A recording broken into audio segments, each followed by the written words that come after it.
Hello, and welcome into another episode of the Calcio Connection podcast, connecting with you, Italian football fans from all over the world. So we have a 75% happy panel here tonight. We've got a Romanista who just watched his team defeat Torino 3-1 on Thursday. That's when we're recording this. We've got a couple of Interisti who I would imagine, myself included, were a little bit relieved to get 3 points against Napoli on Wednesday with the way that game played out, but 3 points are 3 points.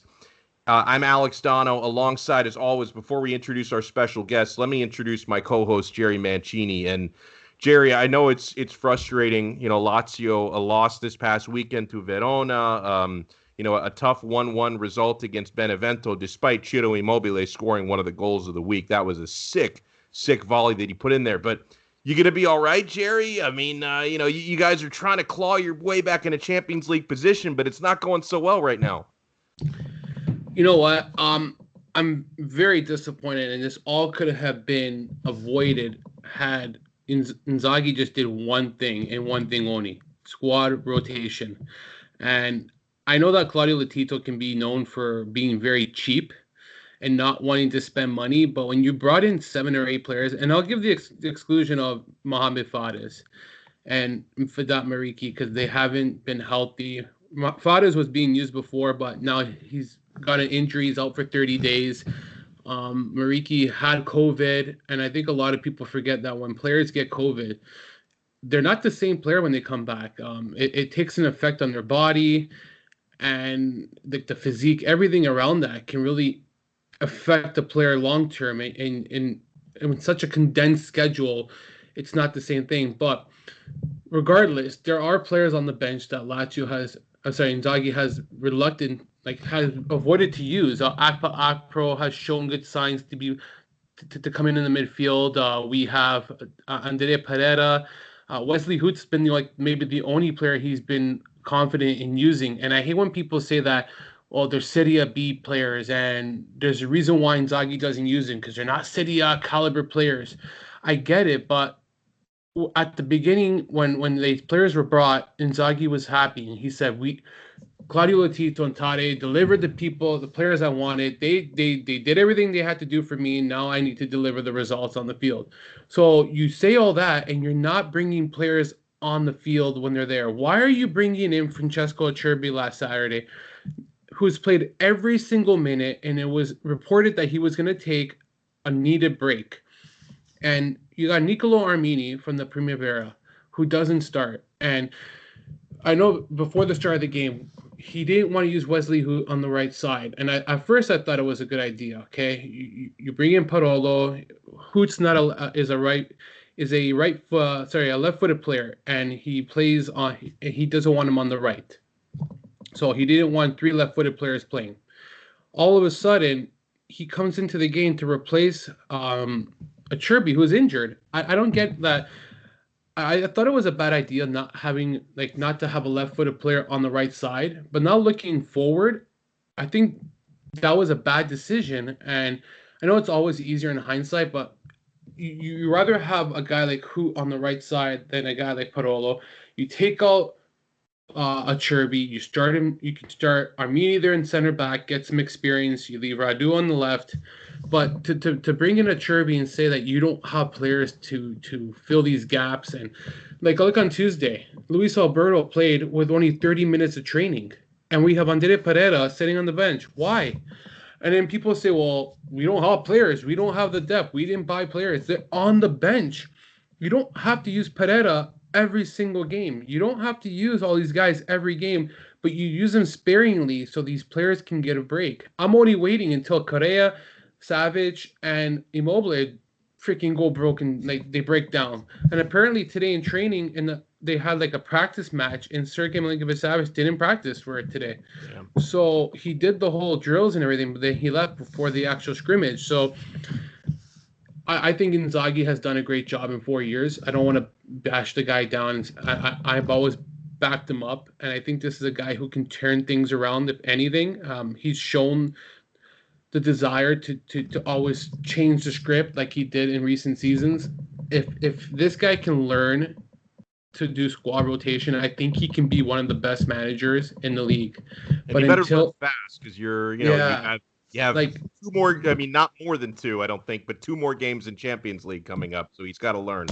It's nerve-wracking because I'm so tired of hearing people say we need to buy players. We need this and we need that. If we're not using what we have, what the fuck is the point of buying players?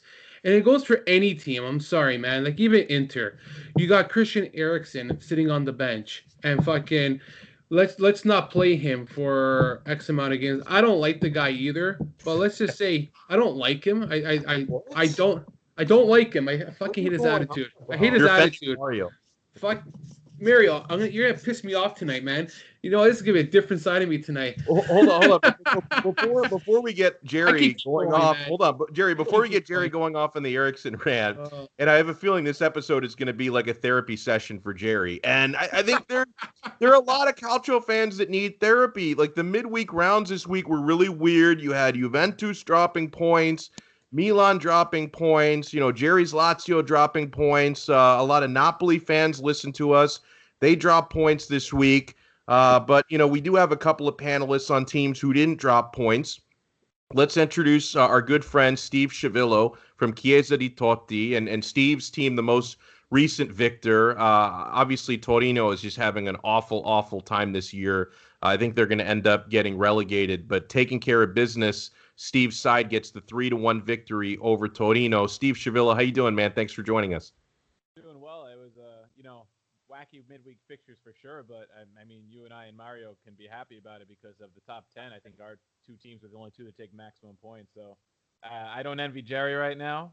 But just going back to one of Jerry's points real quick, squad rotation was a big issue with Lazio last year, and it seems like it's rearing its ugly head again because once the schedule got compressed in the summers when Lazio ran into issues with squad rotation, and I agree with Jerry, that's something Inzaghi's gonna have to learn to live with because if they don't, it's gonna be not as successful of a campaign for them as they had last year. Now, one player that's not getting a whole lot of rotation right now is the man that appears in Mario Gagliano's background. And for those just listening to the audio-only version, Mario, who's joining us from Inter Worldwide, he's making at least his 3rd or 4th appearance on this podcast. He's a friend of the show. He's got Christian Eriksen making like an angry, excited face. This is his first appearance. No, there's no way it's Mario's first appearance. He's been on with us before. First. No, Mario, you've been on with us before. I think this is the first with Calcio Connection. Really? Yeah, man. Anthony one time. Yeah, we did one with Anthony. Yeah. Yeah. Man, you blew it there, man. Fucking you're like Inter, man. You just you guys choke. You're just choking like Inter in the 90th minute. What are you talking about? That's Torino. Holy shit! Cheap shots. And later on, after you're done, I got a question before I forget. But keep going once you're done with my boy Mario. Well, I've already botched the introduction. I swear to you, we have to go back and check the records. I feel like he's joined before, but and I know we've done Inter Worldwide before, so maybe that's what I'm thinking of. But Mario, if it is your first time, welcome to the show, man. How you doing? Good. Thank you for having me. Finally, for the first time. Apparently so. I'm on a rant tonight, but I was watching this Roma game today, and I have a question for Steven, okay? And I'm not a Serie A expert. Like, I'm not the guy who knows everything, but there's one thing I noticed today in the last 20 minutes. Calafiori. This guy's fucking shit. Where did he come from? He is outright garbage. I think that as a Roma fan, I'm not gonna be biased here. I'm gonna be open-minded. I think that Roma is a better team than Lazio fans think they are. I thought they were gonna be a very bad team this year. I think that what really Roma is doing that Lazio is not doing at the moment is playing as a unit. Every player is playing their position. They're stepping up. The bench players are coming on. They're picking up the slack. They don't really have that profile player. I think they still need a striker. I think Borja Marialo, I always say his fucking name. I think he can be something that can really step up and be that replacement for Dzeko. Time will only tell. But they're playing as a team. I think that they got guys that people thought they weren't going to do well, and Spinazzola has flourished marvelously in Roma. Dude, Pedro, ever since that failed transfer to Mhm. Inter, the guy's been unstoppable. The failed Politano swap, he's been an animal ever since. but I just want, thought he was gonna go on the downfall after that, because didn't he like tear his ACL like twice? yeah, with Juventus, yeah. ACL players, once they're dead to me once they tear the ACL. But like, I just want your opinion on Calafiori, because this guy, like, I was like, ooh. So in defense of Calafiori, he's 18 years old, and Okay. it's only like his third match with the team. He actually made his debut in the last match of last season against Juve when they played a lot of reserves, and he looked like he has talent. He's the reason why they were able to make that Luca Pellegrini for Spinazzola swap, because they knew they had him coming down the pipe also. He scored a wonder goal a couple match days ago in the Europa League. Great hit. He's talented left back. I think, today he wasn't great. It was 20-minute, reserve appearance. But I going back to what you said about the way they're playing. Yeah, I mean, the team aspect is certainly clicking. Spinazzola has been probably, with Teo Hernandez, the best left back in the league all season so far. And going back into the summer, he started to show signs. The switch to the back threes helped him also because he's more of a natural wing back than a left back like they were playing most of last season. But I also think losing Kolarov to Inter was a good thing for him because he doesn't have that shadow looking over his shoulder or trying to win playing time from Kolarov. He's the man now. He knows he's the man. And Roma just gives him like carte blanche to just attack down that left side. One issue with that is they've been a little left heavy on their attack, which we've talked about on Chiesa di Totti quite a few times this year. But he's been outstanding. Mayoral's starting to show signs, like you mentioned. But I think Fonseca, one of the keys for Roma is that they've had the team together now for almost 2 seasons. They haven't had many changes. They brought in Mayoral to back up Dzeko, which is an upgrade over Kalinic. They brought in Kambula as another strong center back, so they have 4 strong center backs in that back three. But other than that, the continuity's been great. Some of the young players are really stepping up. Pellegrini's in the best form of his career so at this point. So it's been real good. So do you think they're following the shadows of Lazio and trying to replicate what they're doing in Rome there? Because it sounds like they're taking a chapter out of the Lotito Tade book and saying, hey, maybe we should go in the direction of Lazio, not always buy 5-6 players, not always buy those expensive players, and maybe like a Pedro, who's really, I know Pedro's not your 25-year-old, but he's still in that age where he still has something left in the tank, and he's proving it with Roma. I think that's been like a low-key signing, but a beneficial signing. Yeah, I think they've been smart. The Friedkin group took over in the summer. We don't know what their long-term plan is, but they talked about sustainability and I think buying smart. And in hindsight, looking at some of the moves they've made the past few seasons, they might not have been headline grabbing when they first made them. But Mkhitaryan's been outstanding. He's arguably one of the top 5 players in the league this year with the way he's playing. Pedro, I was a little skeptical with his age. I think he's 32, 33 at this point. But if they don't overuse him, I think he's still a productive player, and he's been a great leader for the team. And they have a young Spanish contingent with VR and Mayoral and Carlos Perez, and he can kind of mentor those 3. They've played a lot together in the Europa League where he's been kind of the veteran on the field with them. So I think his signing goes beyond just what he can do on the pitch, but also in the locker room. I think the mix of quality veterans who can still play, like Dzeko, Mkhitaryan, Pedro, and Smalling, combined with the youngsters, has really been a great mix for them so far. I got a question for all 3 of you guys now. Everyone talks about Ronaldo so important to his club. Romelu Lukaku, so important to his club. Can we say that maybe Mkhitaryan could be in the running for MVP, and just maybe he's probably the most important player of the league so far, because this guy's on a tear. He's scoring goals. I feel that when he's not on his game, his team is not on his game, and when he's not really playing well, it kind of, like against Napoli, he was invisible, and so the team just didn't look right. And he's like the drive to this team as like Ronaldo and Lukaku are. So, like, would you consider him a candidate, or is it too early to really consider that? I honestly think he could be a top 3 candidate right now, if you were to ask me, because this guy is like, I know Dzeko's always been the go-to guy for Roma, but maybe that may not be the case this season. It may be that Mkhitaryan is now being that guy and coming over on loan now complete the deal. It's all been done. He no longer is thinking about Arsenal, and now it's just Roma in the back of his head now, and like he feels comfortable playing in Serie A, and he can play at that level, and really beat people too. Because he's not a slow player. I think he's fast, not fast enough for EPL anymore, but he's fast enough to beat players in Serie A. And I just think that this is one guy who's really stepped up for Roma this year. Yeah, I mean, I don't know what Arsenal is thinking. I don't watch much Arsenal, but considering they're in like 15th in the EPL right now, to let a guy like Mkhitaryan go for free. Roma signed him on a free after the loan deal was up. He rescinded his contract. 31 years old, but the production is outstanding. 7 goals and 5 assists in 12 league matches so far. I think he's certainly in the conversation for first third of the season MVP. We're about a third of the way through. He's firing on all cylinders. Like you mentioned, the Napoli match was his worst match. It was Roma's worst match. Dzeko and Pedro also pour that match. It was kind of a combination of the three. But I also think something that's helped him score more goals this year is last year when Roma was playing the 4-2-3-1 with Fonseca.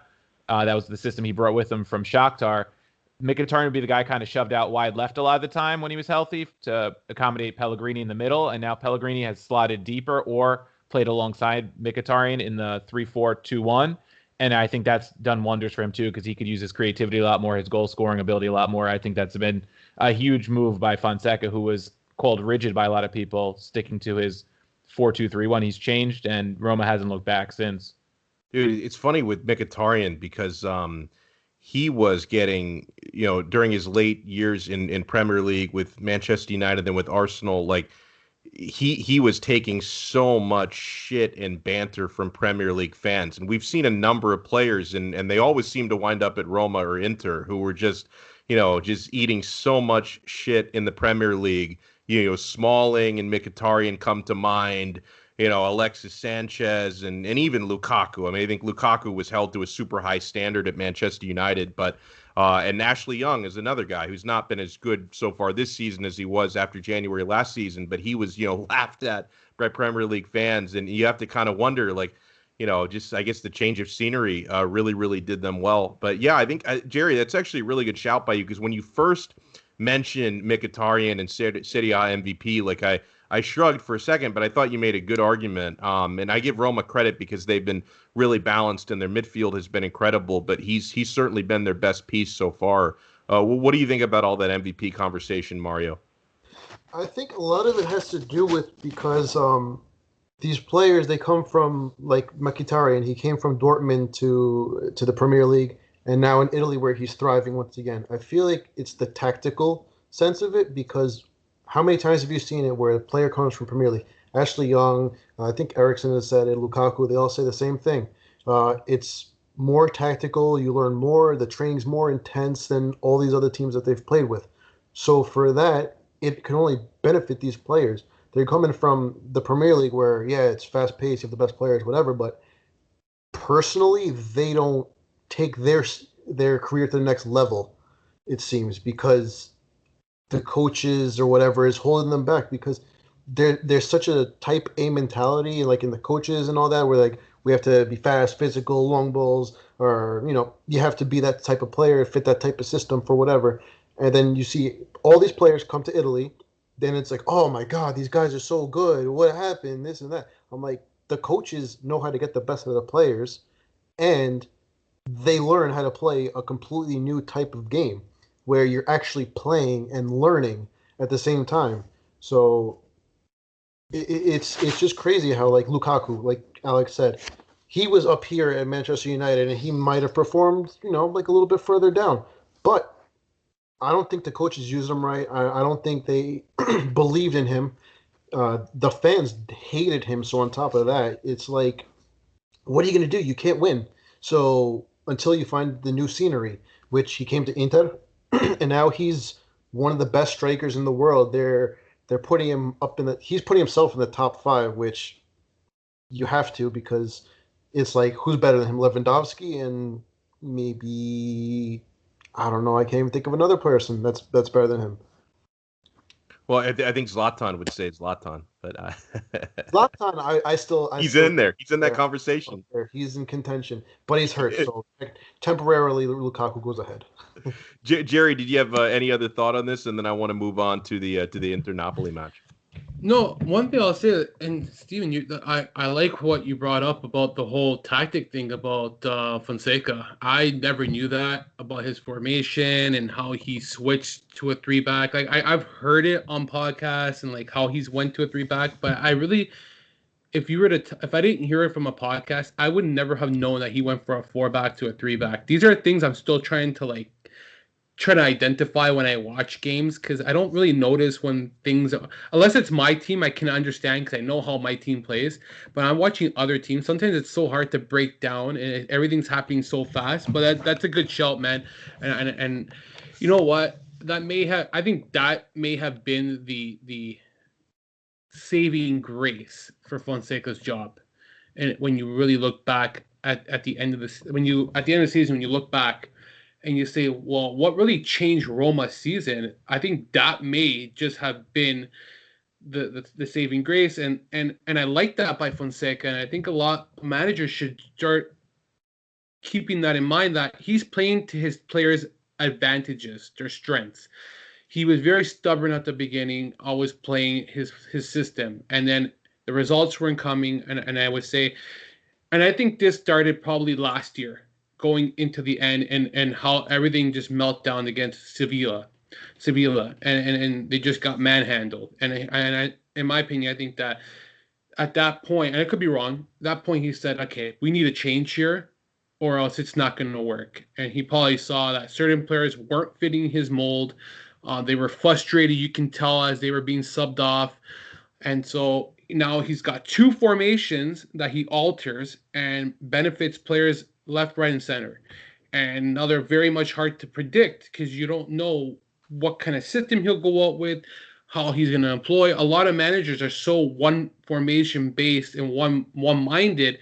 And I've been saying this for the last couple of days, and a lot of people are saying, well, once you're stuck by a formation, it's hard to change the formation because you got players that are based on a formation. These guys are not rookies, man. If you told Immobile to go play one man up front, I'm sure he would change up his style. You alter in order for players. You practice. You see the tactics of what's being done. You know what I mean? Like, Conte is another example. That's why I laugh when I hear Inzaghi going to Inter. It's a replica guy. He'll get you the results the first couple of years, but he'll go as just like Conte. He'll stick. But he'll do it at 1/3 the price, though, at least, which would be nice. That's a good point, actually. But we've talked about. I know normally Alex is the guy who shoots the questions, but tonight I have all these questions in my mind. I'm saving Alex the time. I don't even script this stuff, man. It just comes to my mind. I'm gonna shift from Roma to Inter Pazza shithead Inter Milan. 3 points, baby. What's your team done lately? Yeah, shit bricks. That's what they've done. I'm going vulgar tonight because I like my buddy Steve here, and he's probably one of the best Roma fans out there, and I have a lot of respect for him. And Mario is a very good dude here. Icardi. I'm not even gonna call you an Inter fan. You're an Icardi fan. What are you talking about? What's this? False right now. He's an Eriksen fan. But I want to know your thoughts about Eriksen and how everything's been playing out this year. Like, what are your feelings? Like, how do you feel about how Antonio Conte has been treating Eriksen this year? Subbing him off, what was it, on Sunday against Cagliari, taking him off 55 minutes, and the guy looked like he blew a casket. And Jerry, you may not have noticed this because I know you don't watch Inter with the same keen eye that Mario and I do. So not only did he take Eriksen out around 55 minutes, but the whole time when Eriksen was on the pitch, Conte was shouting at him as if it was like a little leaguer. Like he was get back, get back, get back. I heard about this. I heard that he wanted him to play deep, and and he was playing up high. Bro, did you not see when he played up high though? How many times he turned over the ball and he just, I don't know if it's just that he's that shit, that poor confidence or something, or just. I don't know. It's done. Like it's over. Like the experiment is over. I think at this point, and Eriksen, I don't see him as being like, he's not a Conte or a Gattuso type of player who's going to have the grinta and rise to the challenge. Like, I think Eriksen has already checked out mentally. Like, he's not, I mean, if Antonio Conte was coaching himself, because he obviously knows what type of player he was, he may have been the type of player that would, if the manager is constantly, for lack of a better word, bullying him, because it's kind of what Conte is doing. Like, if Conte was getting bullied by a manager, Conte would say, I'm going to get revenge on this guy by playing so well he'll never bench me again, right? I don't see Eriksen being that type of player. I think Eriksen is the type of player who's more like, you know what, this guy hates me, I'm moving on. Because, he did the same thing with Tottenham. Like, he moved on mentally and checked out. So he's doing the same thing now, where he's checked out mentally probably months ago and is already setting his sights on whatever club his agent can get him sold to now. So I think it's over, finito. There's no way Eriksen is ever going to work out at Inter. It's done. I don't know. I want to give him the benefit of the doubt. I think if you give this man time and you let him play his game, like we said, what the hell happened with Wesley Sneijder his last year and a half at Inter? Gasperini came. He's like, I want you to play as a defensive midfielder. Who the fuck puts Wesley Sneijder as a defensive midfielder after the man just won you a Champions League? Like, it's the same freaking mentality. I don't know. It's this stupid Italian manager mentality where they take these attacking midfielders, attacking-minded players where they're so gifted technically and they're just so smart on the ball. And they're like, nope, I want you to do something completely opposite of what you've been doing, everything that's been working. I want you to turn into my defensive midfielder, my regista, all of a sudden. I want you to be my Pirlo. And I'm just like, no, you need to take a timeout. You need to put this man in the correct position, not playing as a center box-to-box midfielder or a deep-lying playmaker. You need to put the man as an attacking mid behind the striker. You need to let him operate in that space behind the striker and make shit happen. Like, I was watching the highlights because I didn't wake up at 6 o'clock to watch a freaking Cagliari Inter game. But I saw what he was doing. So I'm like, all right, he makes his mistakes, whatever. It's impossible sometimes to have a coach hounding you for 55 minutes. Do this. He's holding the controller over here, and you're just like, shut the fuck up. You move to the opposite side of the field, so he just, like, you can't hear him. You tone him out, and you can't do that to every player. Like, Conte might work for Conte. It definitely doesn't work for Eriksen. Put the man in the right position. Let him do his thing. Let him get the chemistry with Lukaku and Lautaro on the field, because at practice it's a completely different element. The intensity is not there. The mindset is completely different. You don't have the 10 fans in the stands yelling at you and whistling every time a call goes wrong. I want this man to succeed so bad because there's 3 players that didn't work out. Quaresma, Wesley Sneijder at the end of his career, and now Sneijder. So Eriksen. I don't want him to fall in that hole. He's too good of a player. He's a world-class player on his day. And his day can be all freaking season. We saw it at Tottenham. He moves. He's not lazy. He's not stupid. He covers more ground than half the Tottenham combined sometimes. The guy is just all over the place. His intensity, he's not going to go and win you freaking tackles like Gagliardini and then give the ball right back and win it back and give right back and just like in the freaking possession like Conte wants him to. And run 1,000 miles with his eyes closed. You need to let the player play. Like, it's sad to see, but the attacking midfield position is dying with Christian Eriksen and James Rodriguez. I think Eriksen might look pretty good in a Roma shirt, Steve? If something were to go down, that I think that's a formation he would fit.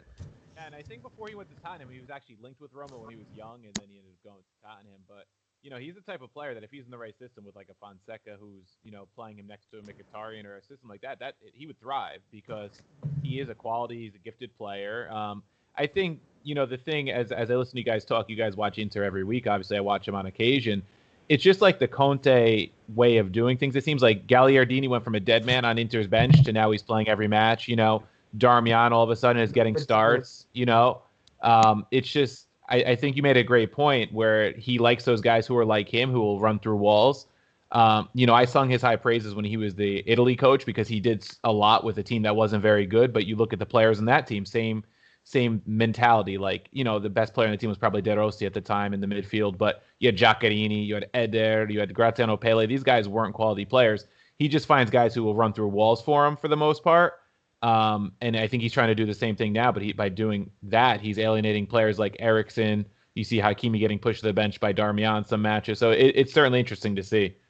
And so I want to get into a little bit into the. Hold on, I want to just say one thing there, and it's a good point. I'm gonna back up Mario, and we're gonna go back to the '90s.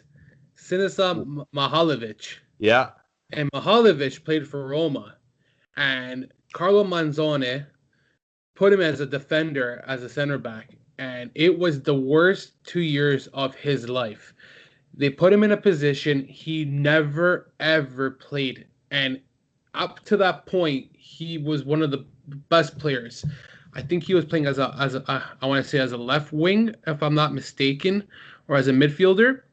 Can't remember what he was, but before his time, he said his time in Roma was the worst, like absolutely the worst. And then, as time went by, though, as the years progressed, I think when he went to Lazio, that's when he went as a center back and transitioned there. But my point is that you're right. Like it went 2 bad years in Roma, all because he played in a position that wasn't suited to him at the time. He always says that experience helped him to become a center back and transition and become more of a versatile player. But it doesn't all work out for everyone like that. And with Eriksen, he has a similar instance with like Mihajlović, where he's having a bad experience, and this could have been avoided had a player just played in his proper position, like you said. Like it's like hockey. Would you make a forward play all of a sudden defense and a defender play forward? Doesn't make sense. It just ruins the whole chemistry and the balance of a team. If you've been playing a position all your life, that's what you're accustomed to.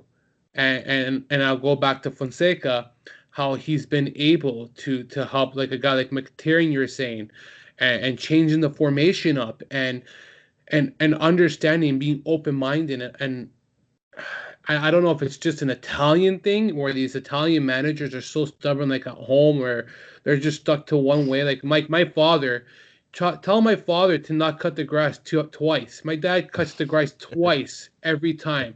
Until this day, I don't know why he does it, okay?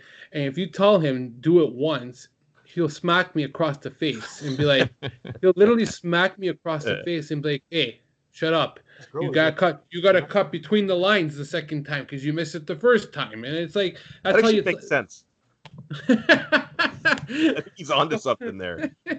No, but honestly, like, not to interrupt you, but you're hitting on a point I don't want to forget, because like you're totally right, and you've all made some really good points. But I just go back to they really should have never bought Eriksen in the first place, because Conte is not a tactically flexible manager, right? So it's hard to imagine that Conte was ever really in on this idea. I always thought it was more of a Beppe Marotta idea, because hey, this is a world-class caliber player. He could be a real protagonist, and it's an investment. I think Marotta looked at it that way, that hey, like no matter what, we're getting a bargain for a player for 20 million who may, be 80 million once he hits once he were to hit the market if his contract weren't expiring. So I think they looked at it as an investment. But the problem is, like, you guys can talk till you're blue in the face about how, managers need to be flexible, the way that Fonseca has been flexible. I look at a guy like Ivan Juric is a very flexible manager. He can throw multiple different formations at you. And Conte sort of tried, but it was really half-assed when he's like tried to go to a 3-4-1-2 instead of a 3-5-2. But not getting the sort of results from the 3-4-1-2, he has backed away from it very quickly and gone back primarily to the tried and true 3-5-2. And it's obvious that doesn't work for Eriksen. So, I take everything that Mario is saying to heart about how good Eriksen can be and how Conte, should find a way to maximize him. But I'm just saying it's never going to happen. Like we know who Antonio Conte is. Like Antonio Conte has been the same guy, since he started managing Juventus, probably even before that, but I didn't really follow his career prior to that. I mean, his tactics have evolved over time. He used to be the 3-4-3 merchant. Now he's the 3-5-2 merchant, but he's not going to radicalize his tactics. So unfortunately, as long as Conte is the manager, and it's going to be at least another 6 months. I think he'll at least finish out the contract, to be honest with you. I think at this point it's looking like he's going to do the full 3 years. It's not going to work with Eriksson. It's not. I wish it would work. I wanted it to work, but I don't think it's going to work. It's still going to work. I love the positivity. Play the man 90 minutes for 4 games in a row. You'll get, what's 4 times 3? 12 points. I hope so. And I want to get to the 3 points that Inter did take at the Giuseppe Meazza at home against Napoli. I do feel a little bit fortunate, especially with how well Napoli played and created in the second half. The first half was relatively even. In fact, Inter really should have done better. Lautaro Martinez had a beautiful chance to score, after a giveaway by Koulibaly, and he should have hit the target. He missed the target. So Inter really should have taken a 1-0 lead earlier in the match. And in the second half, Napoli were absolutely flying, and that included when Darmian earned a rightful penalty. Sensi did really well in the build-up to find Lukaku, and then Darmian did a great job getting a touch before he was clearly fouled by Ospina, the goalkeeper. And, Napoli, if there's a big regret that Napoli fans should have is, not even just giving up the penalty, because those things happen, but the way that their captain, Lorenzo Insigne, lost his cool. I know Gattuso was upset about him getting sent off for protesting, because for Gattuso, hey, only in Italy do they send players off for telling the referees to fuck off. That's not really true. I mean, it happened in Champions League, about a month ago to Arturo Vidal. Like, the Italian referees are not the only ones who are going to send you off for that. I thought Insigne really should have done better than losing his cool there, especially since maybe he didn't have a good angle on it, but that was a clear as day penalty. And so if you're going to waste your time protesting and getting sent off, at least have a reasonable protest. But then the crazy thing was, Lukaku scores the penalty, and Inter have the 1-0 lead, and they're up a man. And at that point, watching the game, I'm thinking, okay, this is really good. Now you can take control of the match, up a man. I can have a stress-free second half. Pazza Inter will not allow that. So Napoli down a man were creating so many chances. They should have scored, 2 or 3 goals, and our guy Petagna hits the post. But I got to say, and Mario, I know you want to chime in here. I give credit to Samir Handanovic, because we finally saw him move in this. I mean, he made 3 spectacular saves in this game. He was phenomenal. He was man of the match. He was the best player in Italy this weekend. He's still capable of it. It's just so hard because he's 36 years old. He's not getting any younger. The reflexes are obviously going slowly, but every time you see him get beat where he's just standing and staring, in my opinion, like 90% of those are freaking worldies, where you can dive, you can be in the perfect position, you could be Courtois 6'8" with your eyes closed and still not save it. Like, some of those, they're just like so hard. Like, there was one 2 weeks ago, I think, where we gave the ball away in the top of the box, and the guy was just looking straight at Handanovic at the top of the 18, rocketed the ball. Was it against Lazio? Something like that? Well, if that was the case, that was a while ago then. No, I'm sorry. I don't know. It was like literally one-on-one from the top of the 18 where it might have been the Torino match. Maybe. It was one of those. It was recently, in the past couple of weeks. He was top of the 18, like, we just laid him a ball at practice. He launched into the corner. And yeah, it was Torino for sure. I remember that goal. And everyone's like, oh, he doesn't move, this and that. I'm like, yo, have you ever played keeper before? You're not saving that. I don't care, 9 out of 10 times. Like, it's those things are just, you can't control it, because he's got the whole goal to shoot at. I can go into that for 4 hours. But anyway. Well, something. Go ahead. Napoli played 9 men. I want to be very, very specific. They played in 9 men because they had Petagna on the field, and Petagna freaking sucks. No, man. He doesn't move. Oh God, But he did almost score. He No. hit a post. He almost scored. Patanya's not bad, man. It's just you gotta use him to his strengths. It's exactly like Steve. I'm gonna go all night. I'm gonna It's a strength. no. Yes. It's like Steven said. Certain players are being used to their advantage, to their strengths. Patanya is a hold-up player. He's not a fast player, and every time he held the ball up, I thought he did a good job in that area. Like, he's not a quick player, so people are thinking that he's like a Dries Mertens that can get by people, and he needs the pass in that space. He needs to hold it up. He plays like a Caicedo for Lazio. He's a similar player like Felipe Caicedo. The only difference is Caicedo will actually convert, but that's beyond the case. But Case in point, proving Mario's point. Listen, yeah, but did you watch him at Spal his first season when he was this spectacular forward, right? His first year where he scored like 11 goals. Did you watch all those goals? Because I did, and like 9 of those goals were off a deflection where they were going out of bounds. The defender deflected, the goalie went the wrong way, and the other were like 4 penalties. So do you think that 25 million price tag that they bought him for was? They bought him for 25 million. Yeah, they bought him for 25 million, man. Oh, I'm so glad I didn't know that before. Holy They paid him in lasagna. Yeah. Yo, I was laughing to the bank because he's so good at holding up the ball, right? Okay. What do you do when you hold up the ball? You hold it up and you lay it off, right? Yeah. Yeah. Okay. Have you seen his layoffs in the past 2 weeks to, I believe it was Insigne? No, I don't watch. I haven't really noticed.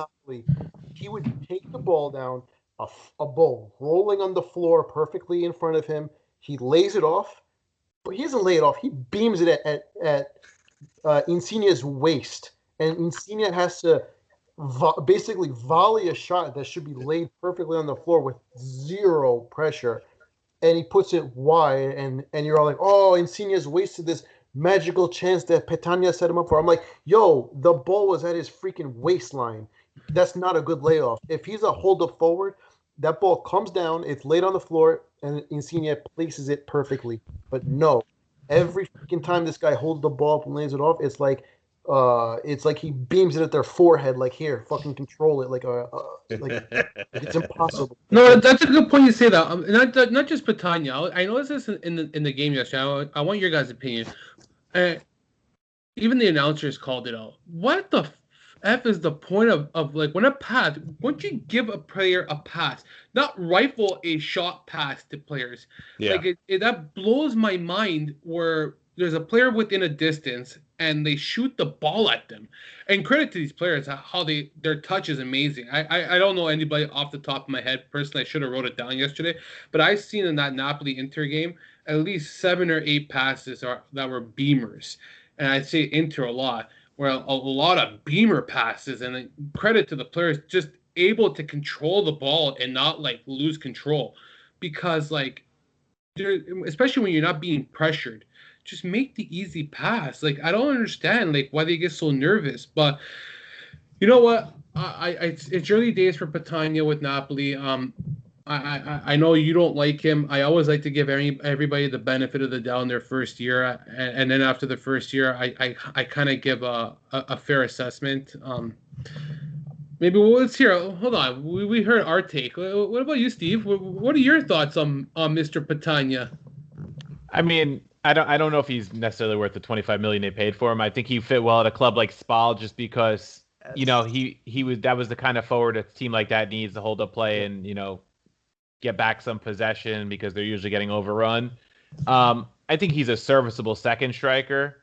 But yeah, he's not going to light the world on fire in any way, shape, or form. He needs the ball at his feet in the box to get a shot, those kind of things. All right, so basically it's Jerry. You fucking know nothing. Yeah, exactly. I'm the idiot on this one. I wanted to bring up a point in the Inter-Napoli match, something that I saw David Amoyal tweet that it was an interesting perspective, but I disagree with it. Now, in an overall sense, again, I'll reiterate that Inter didn't play particularly well in this match. I will never apologize for 3 points. I mean, they've had a number of performances this year where they have outperformed the opposition and dropped points. So when they get outperformed and get 3 points, I will certainly take it. But I saw David tweeted something about how, it was a bad sign for Inter in that game that all the talent that they have, and that the guy who was decisive was Matteo Darmian, that he took that as a bad sign.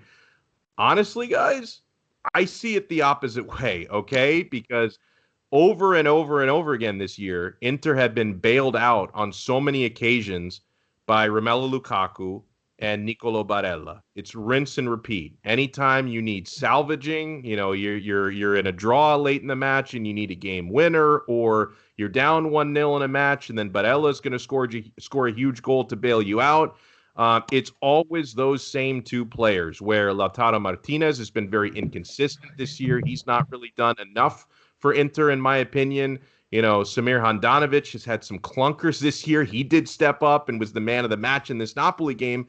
But no, I'm not going to complain about a guy like Matteo Darmian drawing a penalty and being decisive and earning what Lukaku would put in as the game-winning penalty kick goal, because when you're seeing the same 2 players bail you out time and time and time again, I'm happy to see someone different contribute, okay? And I'm happy for Matteo Darmian, because that was, along with Kolarov, the 2 signings that I was least excited for. Like, we're actually bringing in Darmian, and he's he's been pretty consistent the times that he's gotten on the pitch, and he's scored a big goal and he gets the big penalty. So no, I'm not upset at all that a guy like Matteo Darmian is the one who stepped up and was decisive, because Mario, it can't be Lukaku and Barella in every single match. I mean, they don't wear capes. I mean, at some point you can't count on the same 2 guys to bail you out. Yeah, because that's basically why, if people don't know that are watching, I was so against Icardi when he was at Inter, because the goal game plan was, it's okay, Icardi's going to score and we'll win the game 1-0 after we cross the ball 1,000,000 times to him, and doesn't matter, but whatever. But unlike Alex, I was excited for the Darmian signing, because he brings the Palermo DNA, which I always will bring up in any situation. The more Palermo players you have, except for Torino, the better your chances are of winning. So I don't know if that's scientific, but I'll let you have that one. World Cup 2006 is the perfect example. Go into that another day. Half the lineup was from Palermo. But yeah, so watching like the Napoli game, 100% what Alex said was basically on the nail on the head. We've played so much better than opponents, but come out with nothing or a tie. Today, like this week against Napoli, we got outplayed, and the moment we went up, we played like we were winning 1-0 with 9 men on the field, like the complete opposite of what was going on. Like we scored the goal, and then like right away, Conte changed the whole thing up, and it was a disaster class. Like what should have been not an easy win, because Napoli are still a very, very good, talented team. I watched them a lot. I talked to my Napoli friends a lot. They're like the second most watched team I have in Serie A right now, and they're a good team. So even without Insigne on the field, Lozano was popping off. I was saying throughout the whole game, Lozano's going to counter. He's going to kill us. They're going to score. We're going to lose 1-0. Thankfully, that wasn't the case, because the first half they were countering. Lozano looked like he was going to score. He had like 2 or 3 chances which Handanovic just shut him down. And then obviously Petagna at the end, he showed up for his 1 minute of the game and kind of botched it. In the same exact fashion, Lautaro Martinez also missed. It was literally like in the first 20 minutes, yes. Yes. Yep. Off the Koulibaly giveaway there. He just gave it to nobody. Yep. I was watching that, actually. I was yelling at the TV. I was so mad. I mean, and honestly, I so wish that they had sold him to Barcelona when they got the chance. And listen, I was I was very 50, and Jerry, we did so many shows about this back like February, March. We talked about Lautaro so much when the Barca rumors were really heating up. And I was very 50-50 on it because I was always like, oh, I think this is a really, great player with great potential, but I also wouldn't mind, 111 million. They could do a lot with that. But now it's like, oh, now what is he worth now? 50, 60 million at the most? Wow, I wish they had cashed in when they could have. Especially with COVID. Like I was very pro sell him because I Yeah. was like, Martinez is a great player. He's going to become into one of the best players in the world. Fine, whatever. But 100 million is 100 million. You can buy 4 new players or half a new team. You can reinvest the whole back line, the midfield, which needed help, and you support Lukaku, whatever. So it made perfect sense to me. I was like, this is the time. The problem was Barcelona did not, and still does not have money to do that with FFP and all that shit. Mm-hmm. Especially now with COVID, you're not getting anything near 100 million. So we really missed the boat, and we kind of got to just stick it through at this point. With Well, and to be fair, I don't think they were ever actually offering 100 million. They were offering like 2 players with inflated valuations and then like 40 million cash. So I don't think they were ever really offering. They were offering like, they were offering like overrated players, that these 2 guys are Junior Firpo. These guys are worth 70 million, and we'll give you an extra 40 million. So I don't think that was ever quite legit. So, so 1-0 Inter escaped against Napoli, and so now if you look at the table, obviously today it was a huge win for Steve's Roma because they pull in front of Napoli for 4th place. So the Champions League spots are currently occupied by Milan in first place with their 28 points. Inter are for the moment comfortably in second at 27 points, 1 point off the top. Juventus and Roma have 24 points apiece. And, we also had Juventus dropping points against Atalanta. And, I mean, guys, we talk about bad misses this year. The Lautaro Martinez miss was nothing compared to what happened to Alvaro Morata. I mean, what was he trying to do in that wide open net? For no reason, he goes for the back heel and missed the goal. And like his reaction to it was like I would expect him to like put his face in his hands, but he was like very nonchalant, almost like, oh, it's not a big deal. I thought that was a very, very weird thing. What did you guys think of that highlight or low light, I guess you could say, for any Juve fans out there? Jerry? Me, I think he was an idiot. That's it. I think that I don't know what he was thinking, to be honest. Freaking. You just need to tap the ball in and you score, and you could have won that game. I don't even think they were offside. He was looking for the offside. He was onside. That could have won the game yesterday. And I don't know what he was trying to be, just Mr. Hercules or whatever it may be. But I want to actually, because I can give a shit about Juventus right now. Mm-hmm. I want to go back on your point with Inter, and then I want all your takes. Like, I think people are too much prisoner of the moment, if I'm saying this right, where all of a sudden Inter has a bad 20 minutes, say, or first off, let's just turn the tables here. What about Napoli? What did Napoli do?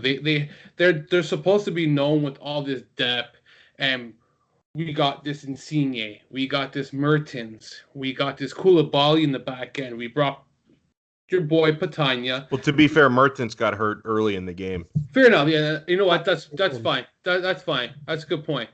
But you still got a Lozano. You got a Zielinski. You can bring a Fabian Ruiz off the bench. There's a lot of depth, but where's the flack there?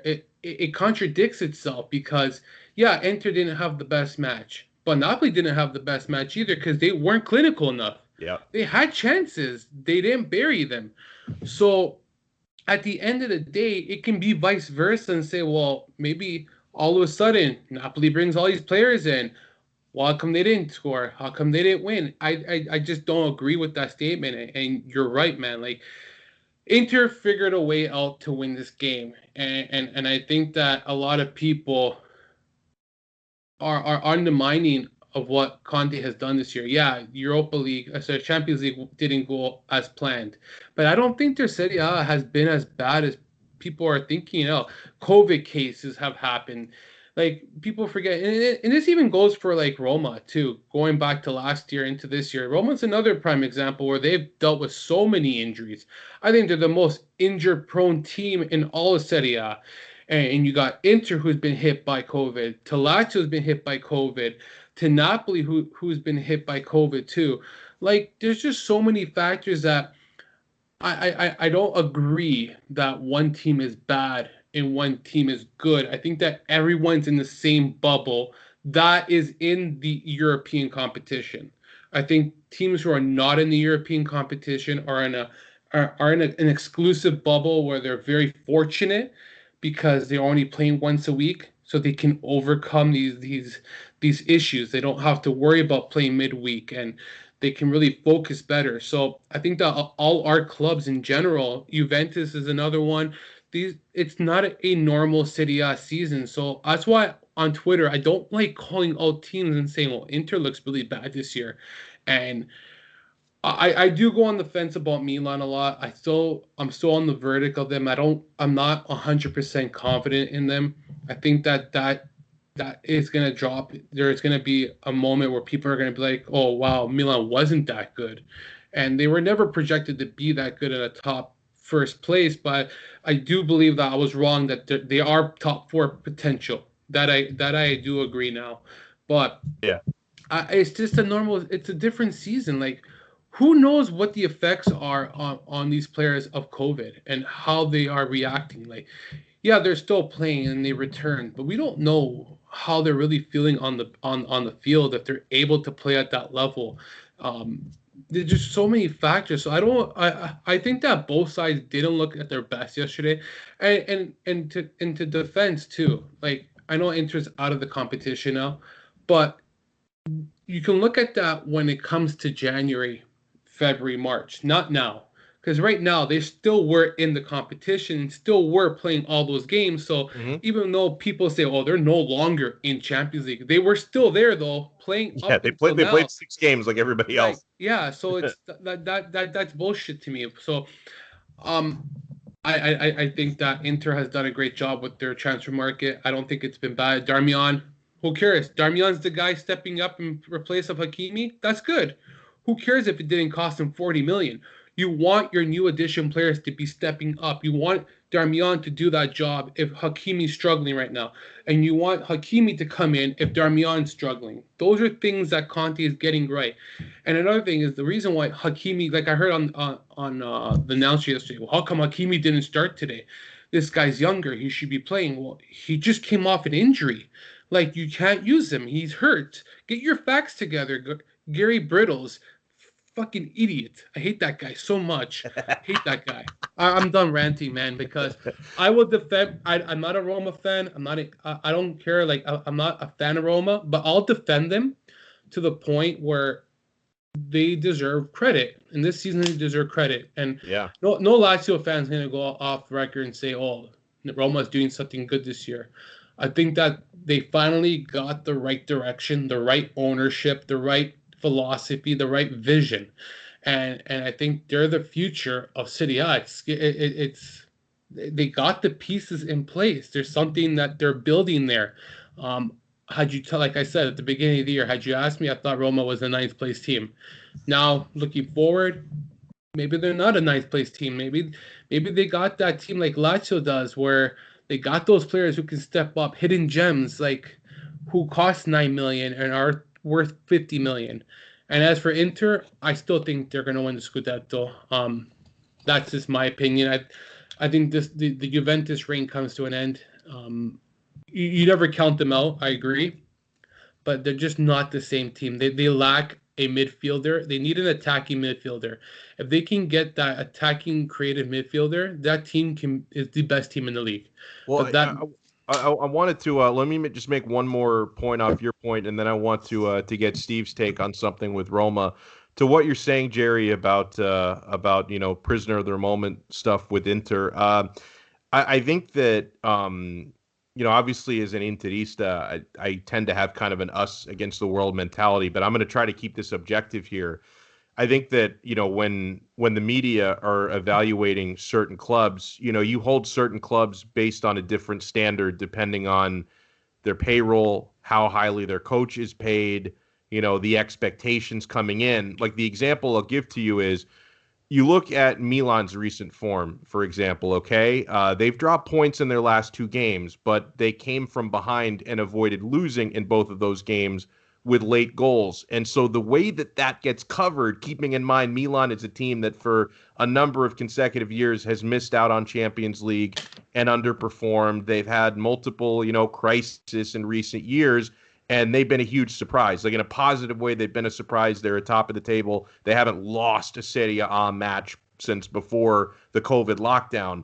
And they're the youngest team in Serie A, and right now Zlatan hasn't been playing. He's been out the last few games.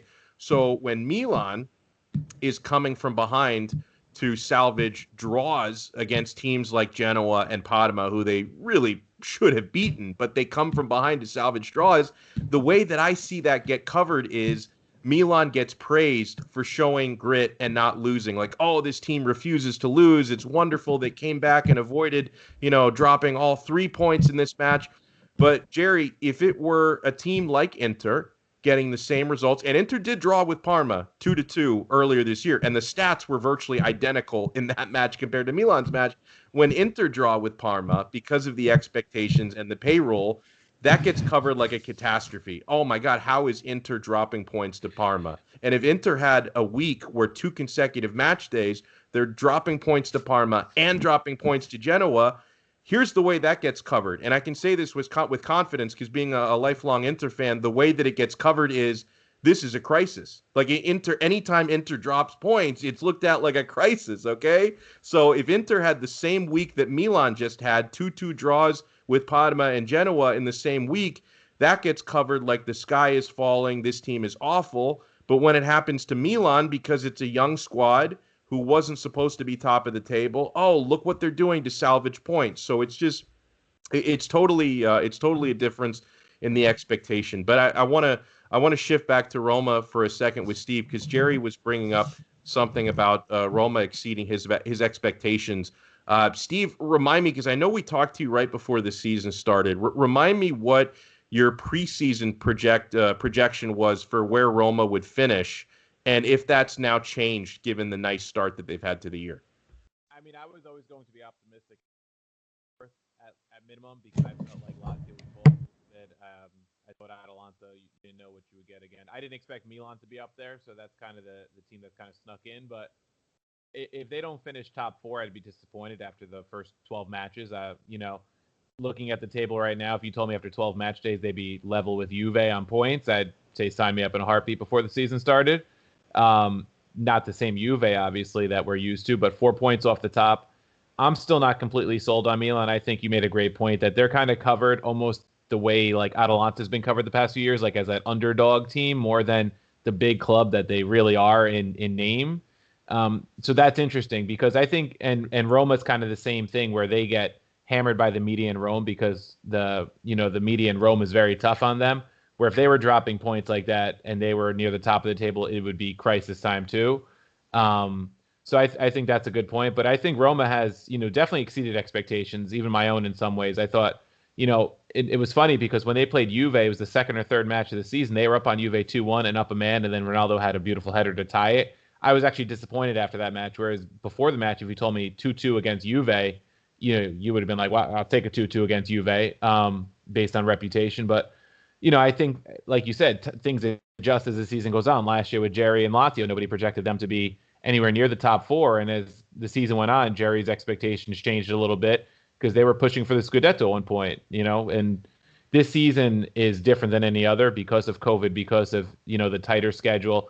And that's one reason why I think in terms of Scudetto race, I think Inter has to be favored at this point because the matches they've played recently, yes, but going into February when all these other teams have those home and homes in the Champions League or Europa League, or maybe they advance and have to play another 2 matches, all that adds up in the long run. So I think Conte playing once a week has a big advantage there because he's a great game manager when he has time to prepare for matches. So, I wanted to go over one more topic before we wrap it up because I think this is a really important topic to hit this week. This fallout with Papu Gomez and Gasperini, and it's looking, at least today, maybe fences can be mended within the next few weeks, but it's looking this week like the captain of Atalanta is going to potentially be sold somewhere this January, which is just shocking. I mean, he had a fallout in the final group stage Champions League match with Gasperini. They got into, an altercation. Apparently it was nasty enough that, that it's looking like Gomez could be on his way out. He released that Instagram statement that was saying, once I'm gone, you'll know the truth. We're talking to the fans. God, I would love to know. I would love to know what's going on. And I tip my cap to Jerry Mancini because Jerry's the one who's been telling me for months that the fantasy that Atalanta has been living over the last couple of years, it's the shoe, it's going to come all crashing down, and it's looking. And listen, I don't want to. They've got a really deep squad, even beyond Gomez, so they could potentially still be competitive, even if Papu Gomez is no longer there. But I think you're starting to see a disconnect between Gasperini and some of his players. This makes me wonder what was really going on behind the scenes with the Josip Ilicic situation, if there might have been more to that than just a personal issue for him. And now this Gomez stuff comes up. But first question, and Jerry, I'll go to you on this one. Do you really think Gomez ends up leaving Atalanta maybe as soon as this January, or do you think this club is so important to him that cooler heads may prevail? Because I associate him so much with Atalanta. So the first part of the question is, do you think Papu's time at Atalanta is really coming to an end? And then the second question would be, and I don't know how specific you're going to get on this, because maybe you don't give me a specific club. You might give me a country, because I think there are a number of places Gomez could land, right? Do you think he ends up staying in Serie A? Do you think he goes to MLS? He's been linked to FC Cincinnati, which seems crazy to me because that team sucks. Do you think he ends up in the Middle East? Like, where do you think he could go if he does leave? And do you think he's going to leave? When's his contract expire? That's the first question I have. I want to say this summer. Is it this summer? Because if it's this summer, then he probably has like the holding cards of where he wants to go, I would assume. Say that again? 2022. So yeah, so he doesn't have. So it's up to the club. It's the club. So at the point, so here's the first thing: Atalanta's not going to be selling him to Inter, and he's not going to be going to Milan. They're not stupid. You don't make your competitor better when you're trying to compete for a top 4 spot in Champions League. Let's just get this straight. Sorry? They gave up Gagliardini and Kessié. Oh. They may have been smart to do, at least Gagliardini, yeah. But they were smart to give up Gagliardini. Well, they didn't expect him to be so bad. Well, Papu's on a whole different level. But here's the thing, and there's a take. I heard David Amayo's assessment about Papu and Atalanta and Gasperini, and he said that the biggest person of all that's influential and needed is the president. And I agree, what he's done with the club has been amazing. But there is no replacing Papu Gomez. I understand that they have these players who are going to be coming through the rankings, and they have these young players who've been good, the Malinowskis, and what I saw for 55 minutes yesterday from Atalanta was an inexperienced team that was really missing that when you have that engine and you miss that piece and you hear the clunking going and the car starts to die down, it's just not going at the speed you want it to. It's not functioning right. You put that piece back into the car, and all of a sudden, all cylinders are going, and your car is going back at 100 miles per hour, and it's all going. And that's what I see with Papu Gomez. I think Atalanta needs Papu more than Papu needs Atalanta. That's just the way I look at it. And he's always been that most dependable player, playing every minute. You heard the announcer say that he's not just one position he plays. He's all over the pitch. He covers like 9 different positions, or 5, 6, whatever. He does everything, and as soon as he came in within the first 5 minutes, I think he had set up that goal. He was like the building block towards that goal. He doesn't go on. Do they score a goal? I don't personally think so. So for me, if Papu Gomez leaves, they're fucked in Champions League, 100%. Like they are screwed. I don't think they'll finish in a top 4 spot. And how do you replace a guy like that on such short term? Like to buy a player in the January transfer market is not cheap. And Lotito said it himself. Like we really don't plan on buying in the winter market because the values, the price of players are so skyrocketed, they're overvalued. And he's right. Like as much, and I'm sure Lotito would love to buy players, but he's right. The players are too expensive. Yeah, you want to be fighting for a top 4 spot. You want to make your team better, but there's the time and place to do it. And right now, I think that I don't know. I personally think he'll be gone. I think that if you have a player who's not happy and wants to leave, do you keep him? But then it begs to differ. Gasperini does all this shit to him, and all of a sudden you bring him on as a substitute, and you look like an idiot now. So you call out your player, whatever it may be, and you do all this shit, and then all of a sudden your team is down 1-0, and you go to your best player and you depend on the guy you just told him who's shit, get off at halftime, you lack this, you lack that. He's your engine. He's the guy who drives everything, and you shit on him. So now you're the idiot. I can't stand Gasperini. I think he's an ignorant piece of shit. You know who ruined Gasperini for me? Our buddy Nando. When Nando pointed out to us that he looks just like Jeffrey Epstein, like after that revelation, there's no coming back from that, man. Like he's so right. Now, whenever I see Gasperini's face, all I see is Jeffrey Epstein. Like I hope he never works again. Like I hope Gasperini gets sacked and we never see him again. It's that dance he did with Milan. I didn't like. I didn't like that. Even if Lazio was winning 5-0 against Roma, I don't want to see Simone Inzaghi dancing on the sideline. I don't care if it's our rival. Teams don't forget that. Remember that. Yeah, you leave an image on yourself when you do that. People around the world see you. Oh my god. But I just don't. I don't like it. I think it's not classy. It shows unsportsmanlike. I don't like it. Just everything around it. Be the better person. You're up 5-0. Be humble and just walk away. You don't need to add salt. You don't need to add more wound to it. Like it's just, I don't like it.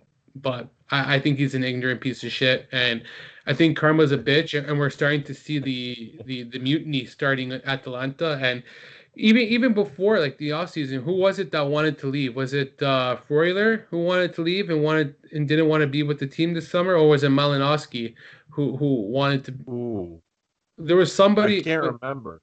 Like that when somebody's requesting to leave and then all of a sudden he decides to stay. I think there's some issues. There's cracks in the wall now with Atalanta. I think the whole top 4 Champions League and Atalanta at one point can compete against Juventus for a Scudetto. I think they're going to come back to life, and you're going to see them in the barrel of the 5th, 6th, 7th place spots. That's where I see Atalanta. By the way, for those who are watching on YouTube, Mario's background, my God, and I can't. I'm not even sure if that's Epstein or Gasperini. I don't. They look so much alike. But before we let Mario say his piece, Steve, on this Papu Gomez, do you think they end up sorting it out? And if not, what club or even country do you think he could wind up in? At first I thought it was just the media making stories. The Italian media likes to find these stories and make them out of nothing, cause problems for teams. But once Gomez put out that Instagram post about, you'll find out the truth once I leave, I realize there's something to it. If he does go in January, whether it's to another club in Italy or abroad, you have to wonder what kind of effect that has on the team mentally. I know the team seems pretty mentally strong, and they've, probably overachieved based on their talents, but I definitely think it hurts their top 4 chances for sure. Real Madrid's always gonna be a tough nut to crack for them in the Champions League, regardless. But yeah, I don't know if a lot of the rumors talk about the Northern Italian teams. I saw PSG's name thrown in there. They're gonna throw all those names out there. I saw the FC Cincinnati one, which you said makes no sense to me because they're not even like a high-profile MLS team with money. It's the worst team. Yeah, like, they're by far the worst team. Got the most fans though.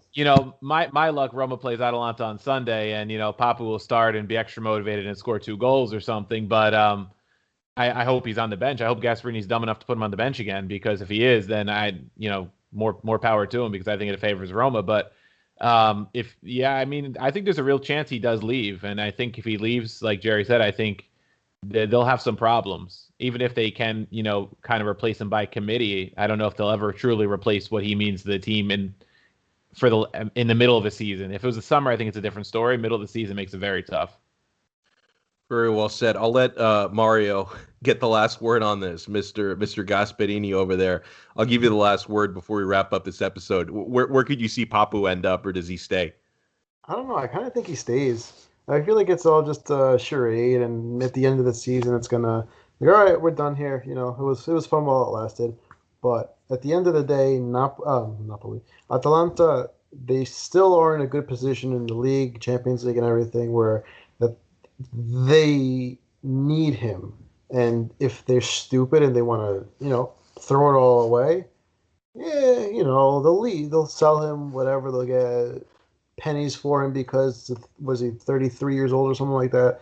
Not worth the most anymore. So, I don't even think it's for the money. And at that point, you kind of just have to, you got to play to win. And I feel like they're going to just be like, all right, he's not happy. Let's make him happy. He's our best player.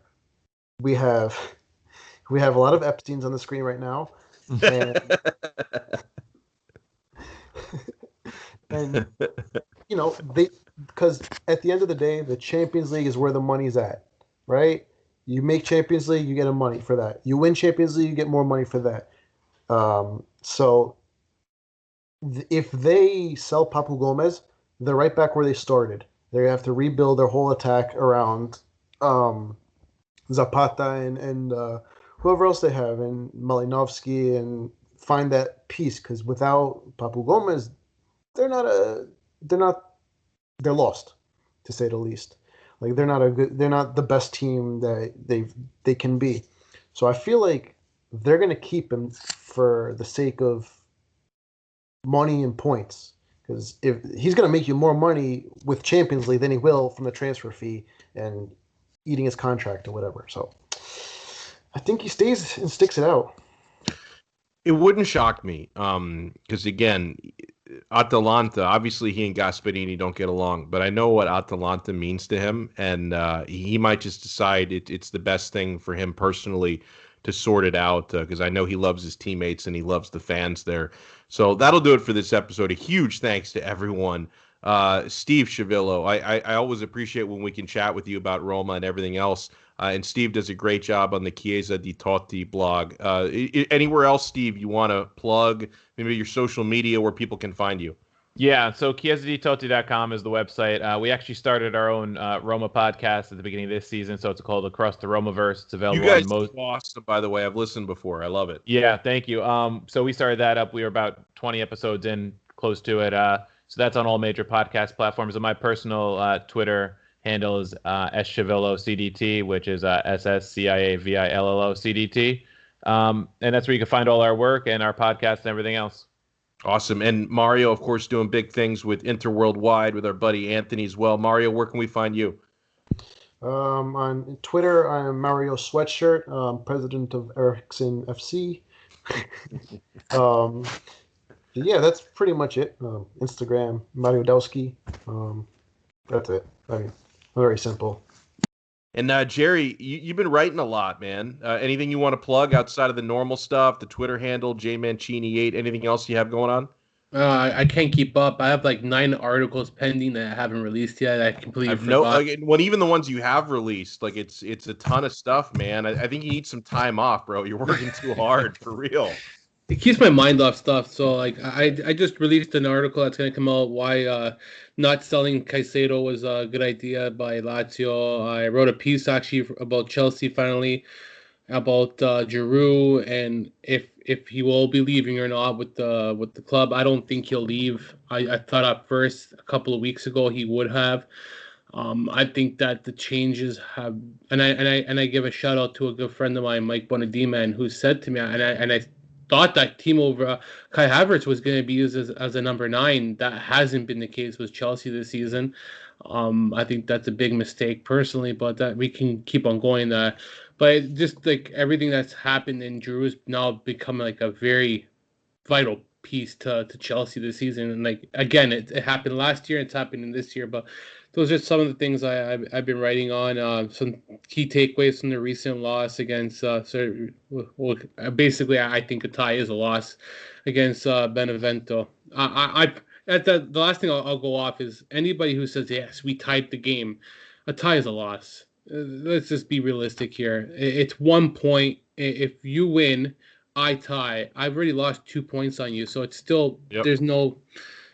It's not. Well, it doesn't. I think the only times a tie is valuable is if, like, you know, if you're going, like, if we're talking Lazio, if you're getting that tie against Inter. Juve, against Napoli, against Inter, then that's a valuable tie.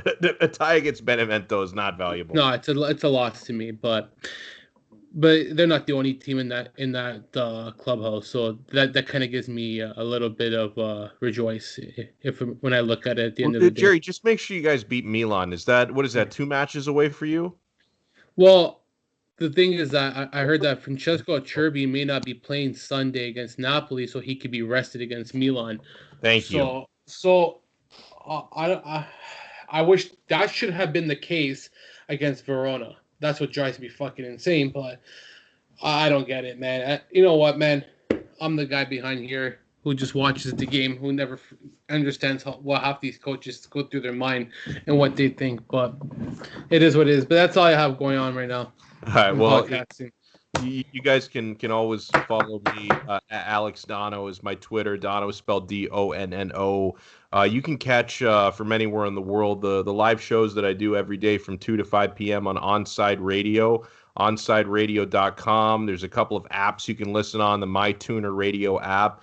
We don't talk as much football, aka soccer, on those shows, but we do find ways to squeeze in a good bit of it, so you can always maybe find some nuggets there. And yeah, we'll talk to everyone next time. Huge thanks to Steve, to Mario, to Jerry, as always. We'll talk to you guys next time on another episode of the Calcio Connection podcast. Ciao. All right, guys. That was good, man.